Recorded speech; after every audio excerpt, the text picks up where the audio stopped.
अगस्त 2005 में 5 दोस्तों ने प्लान बनाया कि वो एक अंडर वाटर केव को एक्सप्लोर करेंगे जो उठा प्रोबो केवाई माउंटेन में एक अननोन केव है जिसका निकनेम केव ऑफ डेथ है। ये 5 लोग ये बात से अनजान थे कि केव के अंदर एक खतरनाक रास्ता इनका इंतजार कर रहा है।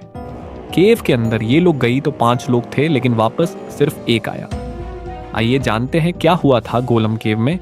17 अगस्त 2005 को एक डांस ग्रुप के 5 लोग डिनर करते समय प्लान बनाते हैं कि वो लोग क्यों ना एक सीक्रेट केव को एक्सप्लोर करते हैं जो कि यूटा के प्रोबो BYUS के बगल में वाई माउंटेन में स्थित है जिसका कोई नाम नहीं है, लेकिन वहां के लोकल लोग इसे गोलम केव या फिर केव ऑफ डेथ के नाम से जाना जाता था।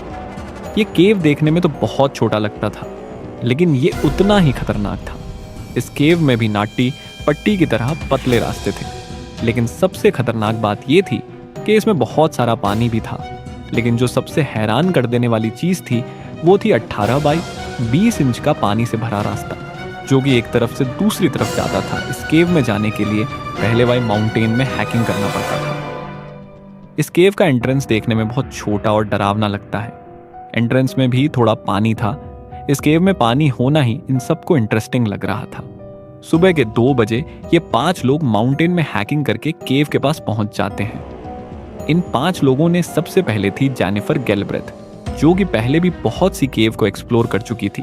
जेनिफर ने ही अपने 4 फ्रेंड्स को केव में आने के लिए एग्री किया था और बाकी थे एरियल सिंगर ब्लैक डॉनर और स्कॉट MC डोनाल्ड।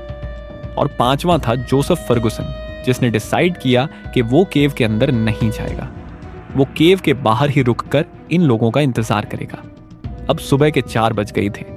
केव का एंट्रेंस इतना पतला था कि उसमें एक बार में एक ही इंसान जा सकता था। सबसे पहले जेनिफर इसके अंदर गई और उसके बाद बाकी लोग इसके अंदर गई।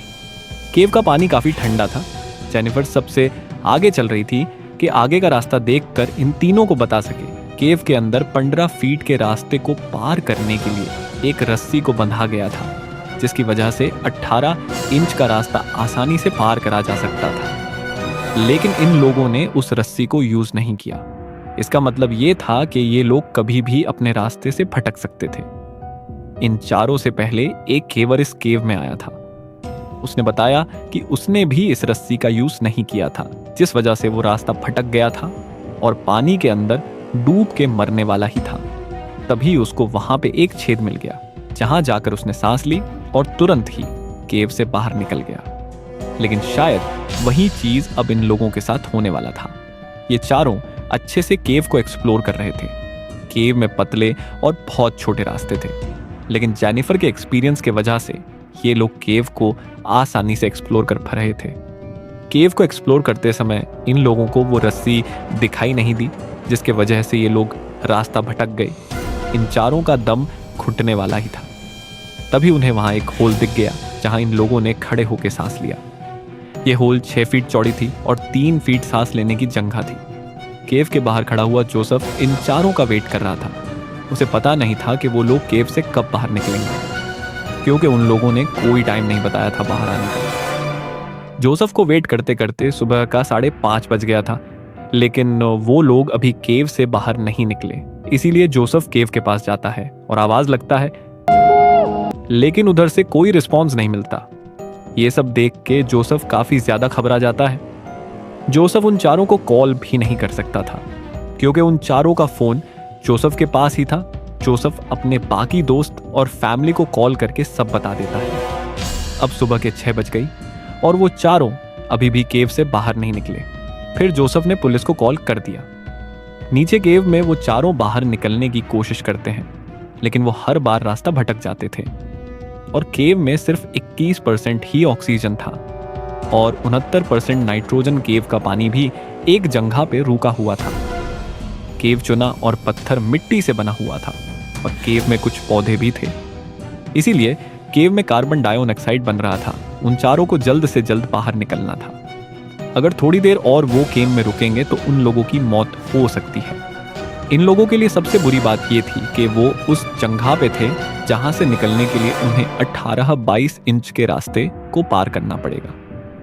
सबसे पहले जेनिफर जाती है। इस टाइम केव में 10 से 12% ऑक्सीजन था केव से बाहर निकलते टाइम। जेनिफर को वो रस्सी नहीं मिली और वो वहीं रुक गई और जेनिफर पानी में बेहोश हो जाती है और वो केव की एक अनजान जगह पे चली जाती है। और बाकी 2 लोग भी धीरे धीरे केव से बाहर निकलने की कोशिश करते हैं और वही हादसा इन दोनों के साथ हुआ था। अब उस केव में चौथा और लास्ट केवर बचा था। उसको शक होता है कि बाकी 3 लोग अभी बाहर नहीं गए हैं और उन लोगों के साथ केव में कुछ तो बहुत बुरा हुआ है। केव में ऑक्सीजन बहुत कम हो चुकी थी। अब चौथा केवर कुछ सोचे समझे केव से बाहर निकलने लगता है और वही चीज उसके साथ होती है जो बाकी तीनों के साथ हुई थी। ये चारों केव की एक अनजान जगह पे गिर जाते हैं केव के बाहर। अब रेस्क्यू टीम भी अचूकी थी और उन्हें मालूम था कि ऐसी केव में पानी बहुत ज्यादा होता है और ऑक्सीजन बहुत कम होता है। इसीलिए रेस्क्यू टीम पहले केव में से पानी निकलती है और फिर केव में ऑक्सीजन छोड़ती है और उसके बाद वो लोग केव के अंदर जाते हैं और वो लोग ऐसी चीज देख लेते हैं जिससे वो लोग हक्का बक्का हो जाते हैं, क्योंकि उन चारों की मौत हो गई थी। उन चारों की डेथ बॉडी बिखारी पड़ी थी। तो आज की वीडियो यही खत्म होती है। वीडियो देखने के लिए धन्यवाद।